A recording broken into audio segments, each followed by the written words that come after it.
Hello, everybody. Welcome to tonight's edition of From the Boardroom to the Locker Room. We start with cricket news ahead of what's promising to be another fantastic weekend of sport. The action this afternoon sees Pakistan play Oman in the Asia Cup. And at about 7:30 Central African time, it's England against South Africa in the second T20 international. The first one, of course, was washed out earlier in the week, albeit South Africa won on the DLS method, but what was supposed to be a 20-over match ended up being a 12.5-over match, and that was the completion of both innings, with South Africa coming away with a victory. They're off to Old Trafford in Manchester tonight, so I wonder whether the weather is going to be any better for them there.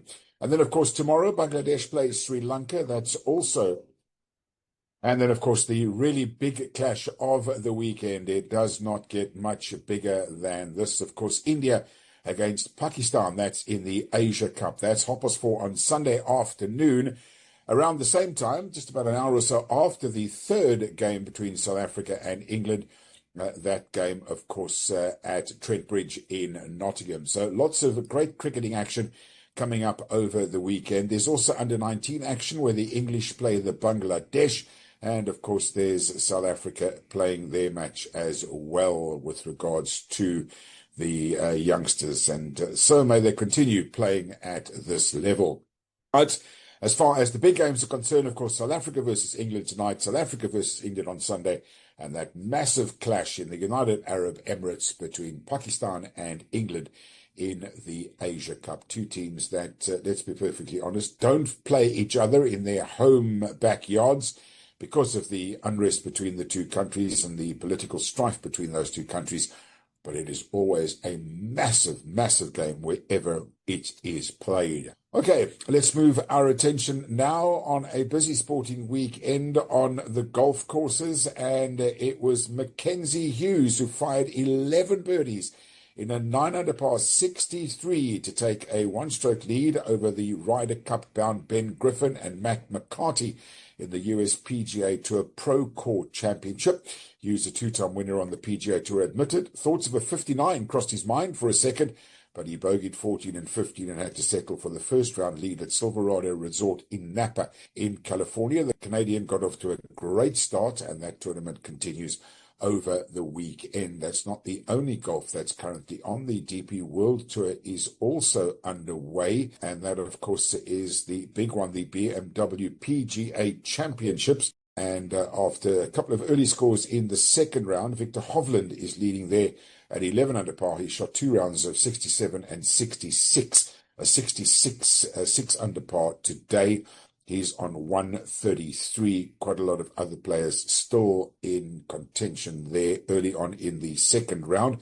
The third and final round takes place over the weekend. And then, of course, next week, the French Open, and then the big one at the end of the month, the 2025 Ryder Cup. Can't wait for that one.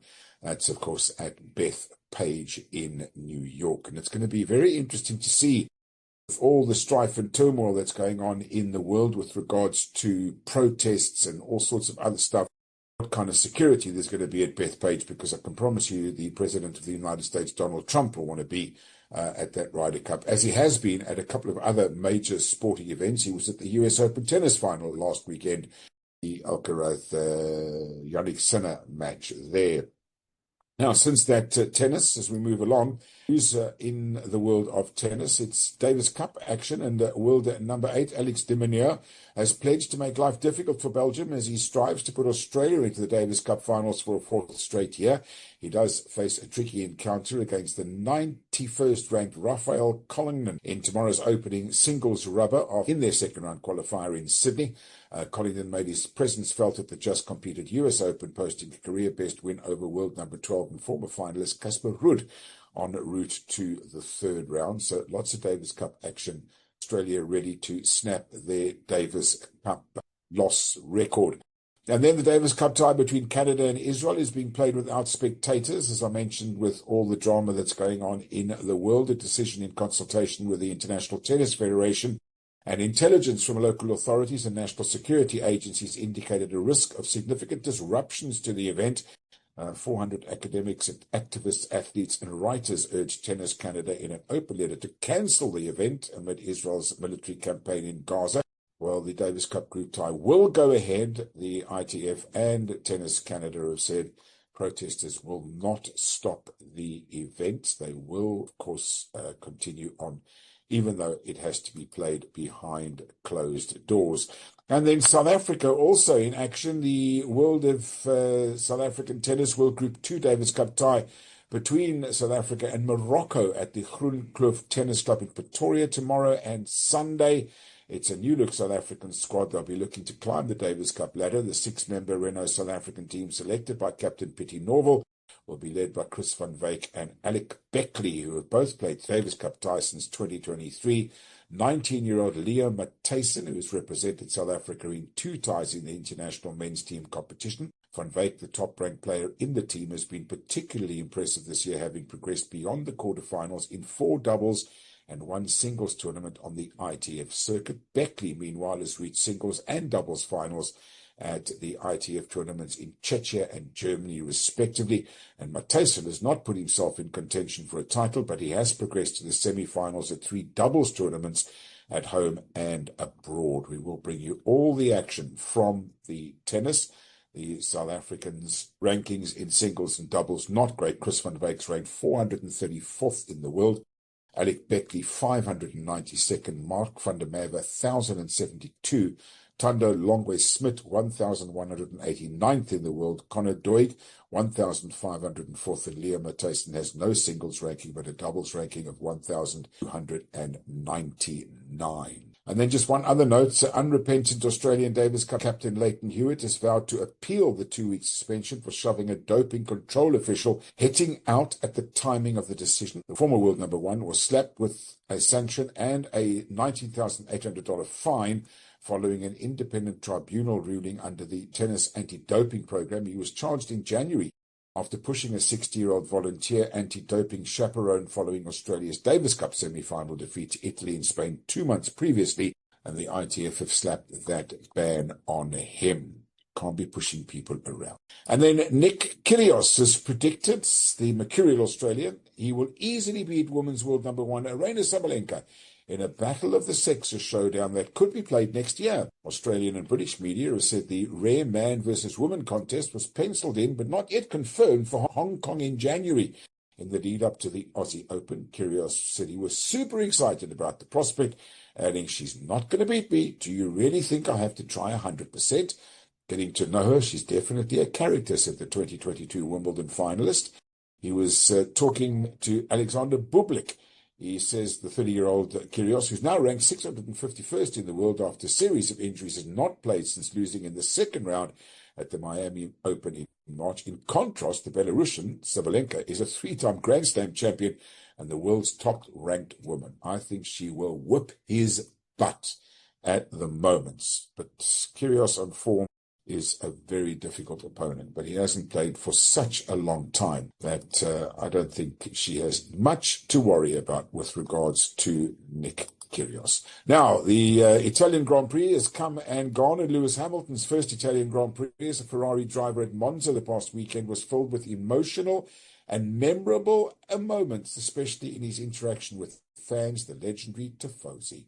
From the moment Hamilton arrived in Milan for the pre-race event, he was enveloped by the warmth and intensity of Ferrari's fan base and described the experience as truly something unique, saying that the affection he received from the crowd from Wednesday onwards gave him an emotional boost. Well, he needs a boost next week as they're off to Azerbaijan, to Baku, for the next round of the Formula One circus, but they are back at San Marino for the 2 wheels, the Misano World Circuit, Marco Simoncelli, Misano Adriatico.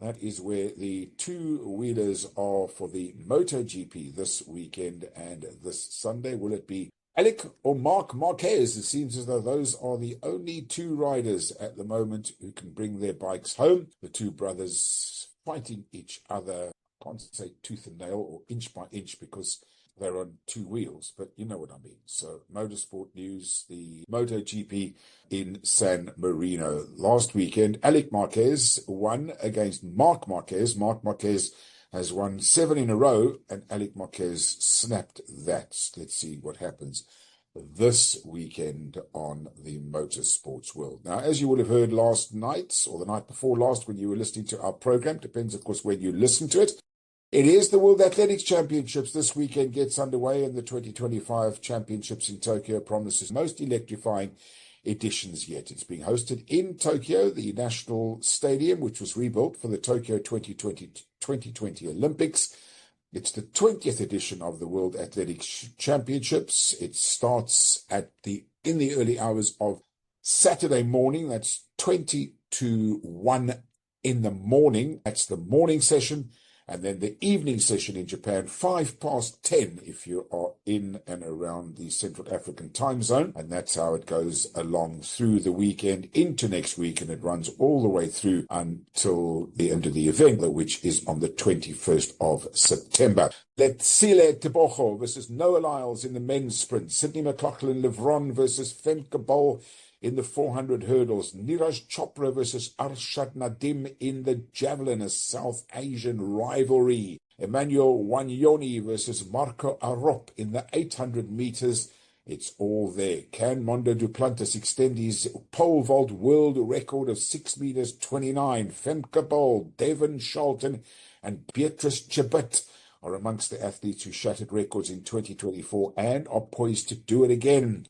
And as far as Athletics South Africa are concerned, Akani Simbine and Wade van Niekerk, along with Joanne Duplessis, will be sending South Africans hopefully into raptures of glory as they try and bring medals home. The last time South Africa brought a medal home was 8 years ago, thanks to Wade van Niekerk, the 400-meter world record holder and the only former world outdoor champion in the team, having won global 400-meter titles in 2015 and 2017. He will focus on the 200 meters, though, this year. And let's not forget world indoor champion Prudence Sekgodiso. She is also in the squad as well. So lots going on. And then I guess our best chance of a gold medal is the world relay champion 4x100 meters. Unfortunately, though, withdrawal there in that event, but so be it. Let's hope that the athletes can do us very, very proud. Right, let's move along, shall we now, to rugby, and a impossible task, I would say, without any disrespect to our ladies in their quest for World Cup semi-final glory. In the quarterfinals, they are up against the best team in the world by far. Now, there is no way that the Springbok women will still be roll over in their Women's Rugby World Cup quarterfinal against New Zealand in Exeter tomorrow, after fighting the odds, training for hours and hours and spending months away from home and friends. That's the message from the captain, Nolisindiso Boy, as they completed their preparations for their first ever Rugby World Cup playoff game against the defending champions, the Black Ferns. The game is at Sandy Park. Boy said the match will not only mark a special day in the history of South African rugby, it'll mark a special performance from her team as well. He said there is something special about the group. Boy has already indicated that this will be her last year of playing Test rugby, and as such, she's treating every game as if it's the last one she will play in the green and gold. It is an enviable task. Let's be perfectly honest. It is, I guess, would be a bigger shock, bigger even than Japan beating the Springboks in the World Cup a couple of seasons ago. So it really is a very, very, very big day. And I hope the nerves don't get to the South African girls because, yeah, let's just hope that they don't get hammered by too many points. New Zealand, by far the best team in the competition, most probably England, closest to any of the other teams, England and New Zealand. Everybody else still a good few steps away. So fixtures for tomorrow. The first game of the day is 2:00 South African time. New Zealand plays South Africa. And then at 5:00, Canada play Australia. Canada could cause an upset there against Australia. And then Sunday sees France, who gave South Africa a bit of a hiding, 57-10 in their last encounter, play Ireland. And then England plays Scotland. Battle of the Roses there, England against Scotland. Those are your matches this weekend. We will look back at those games. England, of course, go into it with a perfect record in their quest for glory and a repeat of their World Cup success. But as I say, the outright favourites, of course, are the New Zealanders to win this tournament. That is not the only international rugby this weekend. Impossible to call it, is what everybody is saying. Tomorrow's big game between the Springboks and the All Blacks after last week's match. Now, if the Springboks play this kind of rugby they played in the second half of the Test match last week, then the New Zealanders might be in for a bit of a surprise. But in many coaching tenures or World Cup cycles, there comes a point that turns out to be a watershed moment. And could this be the one for Rassie Erasmus and his Springbok team tomorrow? The match at Wellington between the two sides could well be a deciding moment in this year's Castle Rugby Championship, particularly if New Zealand win the game and take a 2-win lead on the Boks. Australia are more competitive this year, but if the All Blacks go back-to-back against South Africa, they can certainly do the same to Australia in the forthcoming Bledisloe Cup fixtures. This game could be a lot more than that for Siya Kolisi's team. Had the Boks stuck with the team that played last week, we could be confident they would win. But they've appeared to find their feet at Eden Park after a slow start. However, Rassie's introduced a level of uncertainty. He's made quite a few changes in the South African side, as I might add have the All Blacks. They made 5. South Africa made a lot more than that. A pretty much brand new backline with Apele Fassi, Cheston Colby remains, Kanan Moody and Damian Willems are the centres, Ethan Hooker on the wing, Sasha Feinberg and Gomazulu at fly-off, Kobus Reinach at scrum-off, Jasper Vissers back in the side, Peter Steph du Toit and Siya Kolisi flank, Ruan Nokia, Loot de Jager are the locks with Thomas du Toit, Malcolm Marx and Ox Inchi the front row, and then a different bench for South Africa, Marnus van der Merwe, Jan Hendrik Wessels and Wilco Low, R.G. Snyman, Kwagga Smith, Grant Williams, Mani Lewak and Andre Esterhazen. The referee is the Georgian Nika Amushukeli. He can only do better than last week's referee, and let's have a look at the predictions. Most people saying the Boks can win this one. Well, the All Blacks will have a lot to say about that. And then the other game tomorrow, of course, before the Springbok game, is Australia against Argentina. Now, there's a very strong possibility that all these teams can be on 10 points come the end of the weekend. The Argentina match tomorrow against the Australians. If the Argentinians perform as well as they did and just don't let things slip in the last part like they did last weekend, they get a win over Australia. South Africa beat New Zealand. It's pretty much going to be 10 points apiece. Depends, of course, the odd bonus point here and there, and then the competition will be well and truly open again. Now, that's not the only rugby this weekend. It is also Currie Cup semi-final weekend, and the Lions have the trophy in their sight, but dreamers could make it a nightmare. So will the Carling Currie Cup dreams stay alive for the so-called smaller unions, or will the Lions swoop in and steal it away from them? The stage is set for the Currie Cup semi-finals, and while 3 of South Africa's top 4 franchises have been ousted with the young teams they selected for the tournament, the Lions' decision, as they did last year, to use the competition as long rugby championship pre-season training allowed them to finish top of the log after the pool rounds. There is no doubt that the budget and quality of the Lions starters, who will all be lining up in the URC in a few weeks' time, is both bigger and better than the other 3 teams that have qualified for the Currie Cup semis. But will it be enough to see them to the title? So the fixtures for the Currie Cup for this weekend, there obviously are 4 Currie Cup matches to be played, and the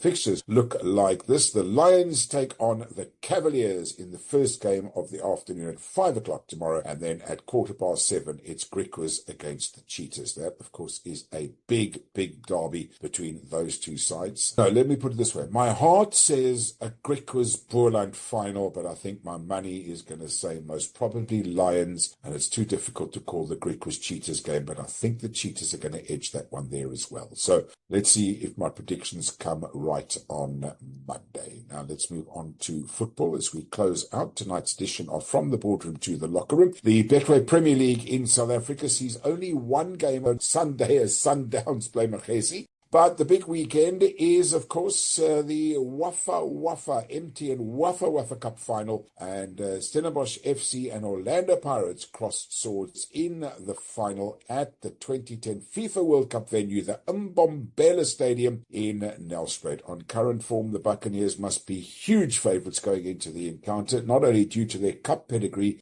but also their current form against all competitions, having won each of their last 4 matches, including a victory over Sundowns in the MTN8 semi-final second leg. Pirates are on a mission to clinch a record-extending 4th successive MTN8 title and also lift the top 8 trophy for the 14th time, edging closer to their arch-rivals Kaizer Chiefs' record of 15 titles since the competition's inception in 1972. Meanwhile, Stellenbosch are underdogs and their current form is a major concern, having won just one of their last 4 matches across all competitions, including a defeat to Sundowns in their last game just before the recent FIFA international break. However, Stellies have already shown that they have what it takes to win a major cup competition. They were crowned the Carling Knockout champions of 2023-24, and they will be keen to avenge their defeat to Pirates in last season's MTN8 final. That's the big game in South Africa. Now let's look at the Premier League.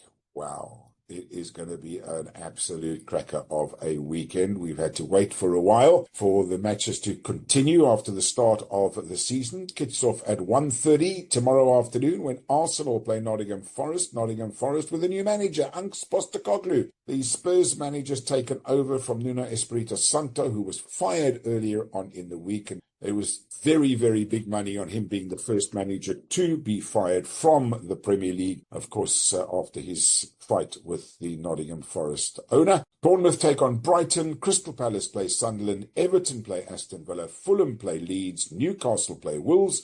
6:30 is West Ham against Tottenham Hotspur, and then a 9 o'clock kickoff at Brentford versus Chelsea. Sunday, it's Burnley versus Liverpool. 2 teams I haven't mentioned will clash. Neither of them have any form to talk about. Both of them have won the Premier League the most number of times in the last 25 years. It's the big derby between Manchester City and Manchester United, and this one is very, very difficult to call. Pep Guardiola's side have not been the same since last season. Let's not even talk about Manchester United and their poor form. However, I might add that they have a better form in terms of recent clashes. They drew 0-0 in their last clash. Previous to that, United beat them in the Premier League. There was a 1-1 draw in the Community Shield. United beat them in the FA Cup. And, of course, they lost in the last Premier League game at the Etihad Stadium 3-1, and that was in March of 2024. So big clash. Incidentally, the last game of this weekend sees Manchester City play Manchester United, and the first game of next weekend, as big a derby as that one when Liverpool play Everton. But that's next week's show. So the table looks like this after 3 games. Liverpool, the only team with a perfect record, play 3-1-3. They have 9 points. Chelsea and Arsenal, along with Spurs and Everton and Sunderland, along with Bournemouth, have all got 6 points going into this weekend's round of fixtures. Bottom of the table, Wolves yet to get a point, Aston Villa a point, and Fulham 2. Newcastle have 2. West Ham 3, Brentford 3, Burnley 3, Manchester City 3, Leeds United, Brighton, Nottingham Forest, Manchester United make up the bottom half of the table. That is tonight's edition of From the Boardroom to the Locker Room. Join us again on Monday as we look back at the World Athletics Championships, Premier League action, United Rugby Nations competition, and of course the Women's World Cup, to just mention a few. Have yourself a great sporting weekend. Be nice to each other. Until next time, bye for now.